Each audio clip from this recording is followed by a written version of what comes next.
Hi everyone, Mrs. Dial here, Principal at Imagine Southlake. I wanted to get you some important information in regards to reopening, which for us, the first day of school is next Monday, August 24th. We are so excited to get our students both back on campus face-to-face and virtually through our telelearning program. Our teachers are here, our team is excited, and we just can't wait to start this school year. Even though it's different, we know what our purpose is. Our purpose is to love and educate our warriors. And so even though our how has changed a little bit, whether we're face-to-face, our processes and procedures have changed, or whether we're telelearning and that looks very different. Our how has changed, but our why is the same. And that is what motivates and drives us to do what we do and achieve our purpose. So we're so excited and we can't wait for the first day of school, but I do have some important things to share with you today. Starting with Google Classroom parent and student tutorials. So in Q4, many grade levels used Google Classroom, but sometimes the application of it was a little bit different. So we have streamlined that both for face-to-face learning and for telelearning for students who are doing assignments or turning work in through Google Classroom, so that it is all done the same way. So that allows us to make parent and student tutorials so that you know what to expect, and parents, you can see how it works, how assignments will be posted, how students should turn assignments in. So keep an eye out for that, because I think it'll be really helpful to you this year. We'll also post those on our reopening page on our website. Also coming soon for telelearners, our parent and student tutorials on the STAR reading and math assessment for grades 1 through 8 and early literacy for kindergarten. These are very, very important diagnostic assessments that help us guide and coordinate our instruction to make sure that we're meeting our students' needs so that they can be on grade level at the end of the year and master grade level standards. STAR assessments is a very important time for parents to step away and let their child work independently so that we can really get a feel for their strengths and weaknesses academically. But we will be doing those diagnostic assessments even with our telelearners, and we want to make sure we do it with fidelity. So there will be student and parent tutorials coming soon for that too, just for telelearners. And everyone's favorite topic is paperwork. Just kidding, but there will be some paperwork coming home with our face-to-face learners the first day of school. It's that normal open house paperwork that you get about the student code of conduct, about digital permissions that you want to give us with your students. So keep an eye out for that. We are going to ask for a rather quick turnaround and get that back to us by next Friday, August 28th. Also, face-to-face learners, if you have not yet picked up your card tags, please reach out to your child's homeroom teacher. We have given those to them at this time, but we want to make sure that you're ready for the first day of school. Telelearning students, your paperwork was given out in your telelearning supply pickup. We do need those forms back. Even though you're not face-to-face with us, we need to have a complete file on every student. So please either mail those to the office or stop by and drop them off Monday through Friday from 8 to 4. But please get those papers to us by Friday, August 28th as well.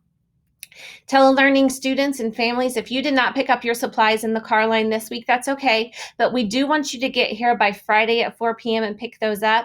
We are giving you supplies that you need to be successful starting on the first day of school. So please make that a priority and make sure that you get that picked up so that we can be smooth sailing next week. As a reminder for our kindergarten families, we are making an accommodation for you so you can have that memory and that special moment of walking your kindergartner to their classroom on the first day. For that purpose, to make sure we can do this safely, the first day of kindergarten does not start until 10 a.m. I'll stress that this is only for the first day. Every other day will start at regular time, 8:25. But reminders for parents who want to walk their child to class on the first day of kindergarten, and I'll again stress this is only for kindergarten. Please wear a mask. We will be taking temperatures before you come through the 2 side gates by the kindergarten side. We do have a limit of 2 adults to walk per child, and we are going to ask you to walk to the classroom door. And we know many of you will want to snap a picture with your child's teacher on the first day, and it may be a little bit different with the mask on, but at least then you'll have it. But we do ask that you do not enter the classroom. It is going to be drop and go. So get in, get your picture, have your moment, and then we will ask you to go so that we can start our day and get back to our normal routine. So again, we'll stress this is only for the first day. Kindergarten starts at 10 a.m. and starting Tuesday, August 25th, and every other day this year, kindergarten will start at 8:25. Dismissal reminders.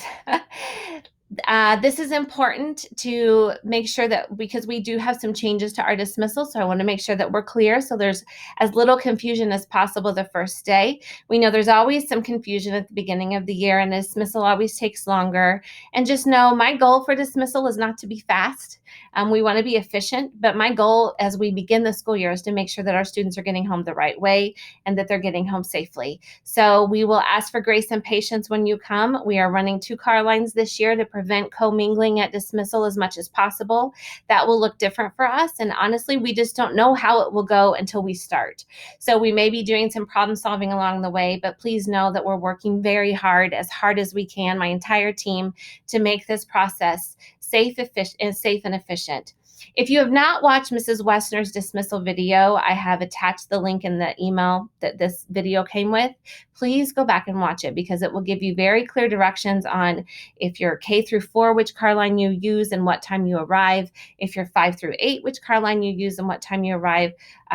Bus riders will be dismissed at 3:20. So these reminders are mostly for car rider drop off and pickup. Perhaps our most important message to you about dismissal this year is that if you are picking up a 2nd through 8th grader and you do not have a kindergarten or 1st grader, do not arrive to campus prior to 3:20. Running 2 car lines and having a certain amount of space on campus will be a little bit tricky for us. So we're asking for your partnership in this very important detail of not coming and blocking the car line or blocking the buses from being able to depart starting at 3:20. So just don't come early. We would rather have you come a little bit later and the car line will be moving. But if you come early, we may have to have you circle around and leave and come back at 3:20 so that we can get the kindergarten and 1st grade and sibling car rider line going between 3:05 and 3:10 will be our goal. So that'll help us get some of them out. Again, we're doing this to prevent commingling. Let's not forget our purpose.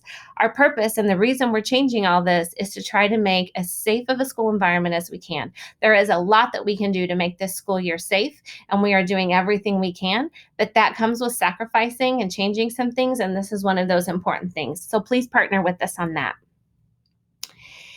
Attached to this email also is a parent commitment letter that kind of details some of the things that we're asking you to partner with us to do to make sure that your child is safe and healthy at school and that your child is well when they come to school each day. So please take a look at that. It will also be telelearning students. You've already gotten it in your open house packet, but face-to-face students that'll go home the first day, we are asking you to absolutely complete that and send it back. But I wanted to give you a heads up of what you are committing to in terms of checking your child for symptoms of COVID-19 and making sure that they are well and healthy when they come to school each day. There are also some daily screener ideas attached to this email document. So I would look at that because that can help guide you each day. Just keep in mind, we know together is better. We're better together, but personal responsibility is key to doing what we need to do this school year. We all have to take personal responsibility for our health, for the exposure that we get, that we are having on ourselves and our family to make sure we're doing the best that we can. And in being honest, whenever we've had an exposure to someone and we need to self-isolate, communicating that with the school so we can help you. And if we're sick or if we have a fever or if we have symptoms that we need to see a doctor about, this is not the year to squeeze your child into school on the day that they have a sore throat and a headache. This is the year to make sure that your child is completely healthy and safe for the school year. So personal responsibility for that is key. It is not going to be easy. It is easy to say those things now, but in the moment when I know as a parent, when you have someplace to go and something to do, it can be disruptive and it can be difficult to make that right choice. But I just implore you to partner with us and make that right choice so that we can keep our students in school and healthy for as long as we can and make this a great school year. So again, I will reiterate that I cannot wait for our Warriors to get to campus, and we can't wait to see you and give you a elbow bump or however we're going to greet you when you get here. We've got lots of ideas for that, but we're very excited, and we really look forward to a great school year. And again, we want to thank you for choosing Imagine Southlake and for partnering with us. So we'll see you on Monday. Bye.